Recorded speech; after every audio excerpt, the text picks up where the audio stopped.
Hi friends, welcome to my channel. இந்த வீடியோவில் நம்ம இப்போ ஒரு பீஃப் கறி எப்படி நம்ம வைக்கலான்னு தான் பார்க்க போகிறோம்.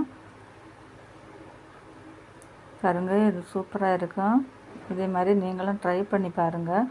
இப்போ வாங்க பார்க்கலாம். நான் இப்போ 3/4 kg பீஃப் வாங்கியிருக்கேன். அதை ஒரு 5 தடவை வாஷ் பண்ணி வச்சுருக்கிறேன். வாஷ் பண்ணி வச்சுட்டு அதுக்கு கூட நம்ம இப்போ மீடியம் சைஸில் 4 வெங்காயம் எடுத்துருக்கிறேன். அதை நான் இந்த நீள வாக்கில் கட் பண்ணி வச்சுருக்கிறேன். அதே நம்ம அந்த பீஃபை கூட போட்டுக்கலாம். அதுக்கப்புறமா ஒரு பெரிய பச்சை மிளகாயில் 4 எடுத்து வச்சுருக்கிறேன். இஞ்சியும் வெள்ளைக்கூட இஞ்சியும் சதைச்சி வச்சுருக்கிறேன், அதையும் போட்டுக்கலாம். இப்போ ஒரு 3 தக்காளி கட் பண்ணி வச்சுருக்கிறேன், அதையும் போட்டுக்கலாம். அதுக்கப்புறமா கொஞ்சமாக கருவேப்பிலை, அதையும் போட்டுக்கலாம். இப்போ கொஞ்சமாக மஞ்சள் போட்டுக்கலாம். கொஞ்சமாக உப்பு போட்டு நம்ம இப்போ மூடி வச்சு கொஞ்சமாக தண்ணி விட்டுக்கலாம். தண்ணி விட்டுட்டு இப்போ நம்ம மூடி வைக்கலாம். மூடி வச்சுட்டு ஒரு 7 விசில் வாரது வரைக்கும் நம்ம இப்போ வேக வைக்கலாம். இதை பாருங்க, இப்போ ஒரு 7 விசில் வாரது வரைக்கும் நம்ம வேக வைக்கலாம். இதை இப்போ இந்த சமயத்தில் இந்த மாதிரி ஒரு சின்னதாக ஒரு தேங்காய் பாதி ஒரு 1/4 பங்கு போல் எடுத்துக்கோங்க. அதை சின்னதாக அரிஞ்சு நம்ம வைக்கலாம். பாருங்கள், இந்த சமயத்தில் இங்கே பீஃபு நமக்கு ரெடி ஆயிடுச்சு. ரெடி ஆனதுக்கப்புறமா இப்போ பாத்திரத்தை எடுத்து ஸ்டவ்வில் வச்சுக்கோங்க. வச்சுட்டு எண்ணெய் விட்டு எண்ணெய் காஞ்சதுக்கப்புறமா கடுவை போட்டுக்கலாம்.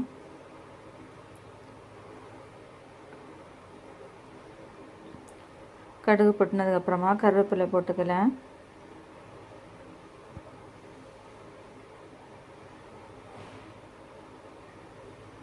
கருவேப்பிலை போட்டதுக்கப்புறமா இந்த மாதிரி 2 ஸ்பூனு மிளகுத்தூள் போட்டுக்கலாம். அதுக்கப்புறமா 2 ஸ்பூனு மல்லிப்பொடி போட்டுக்கலாம்.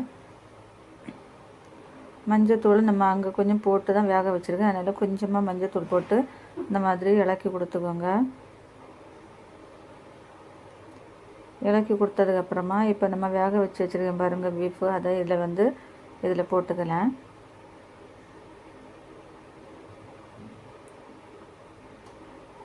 போட்டுட்டு இப்போ கிளறி கொடுத்துக்கோங்க. கொஞ்சம் நேரம் அதை அப்படியே வேகட்டும். பாருங்கள், இப்போ வெந்தாச்சு, கொதிச்சாச்சு. பாருங்கள், இந்த சமயத்தில் நம்ம உப்பு இருக்கான்னு நம்ம பார்க்கலாம். பார்த்துட்டு நமக்கு தேவையான அளவு நம்ம உப்பு போட்டுக்கலாம். ஏன்னா நம்ம அங்கே வேக வைக்கும்போது கொஞ்சம் உப்பு போட்டோம், அதனால் இதில் பார்த்துட்டு அதுக்கப்புறமா நம்ம தேவைக்கு உப்பு போட்டுக்கலாம். இந்த சமயத்தில் இது இங்கேருந்து வேகட்டும். அடுத்த அடுப்பில் இந்த மாதிரி ஒரு பாத்திரம் வச்சுக்கோங்க. பாத்திரம் வச்சுட்டு கொஞ்சமாக எண்ணெய் விட்டுட்டு நம்ம கட் பண்ணி வச்சுருக்கோம் பாருங்கள் தேங்காய், அதை நம்ம ஃப்ரை பண்ணி எடுக்கலாம்.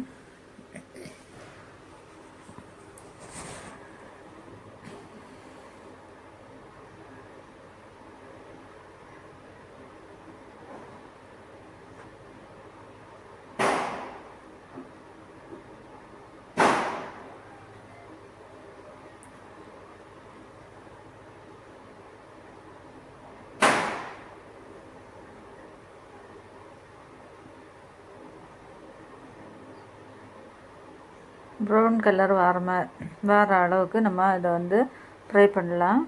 இப்போ பாருங்கள், இங்கே வேப்பிலையை தண்ணி வற்றிட்டு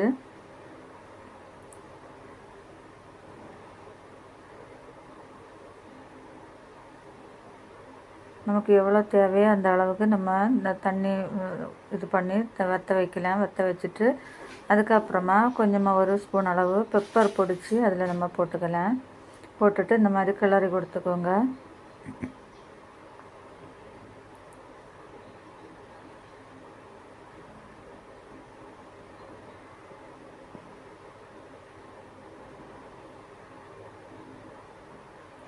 பாருங்கள், இப்போ நமக்கு கறி ரெடி ஆயிடுச்சு. ரெடி ஆனதுக்கப்புறமா நம்ம அங்கே ஃப்ரை பண்ணி வச்சுருக்கோம் பாருங்கள் தேங்காய், அதை நம்ம இதில் போட்டுக்கலாம். போட்டு இந்த மாதிரி இலக்கி கொடுத்துக்கோங்க.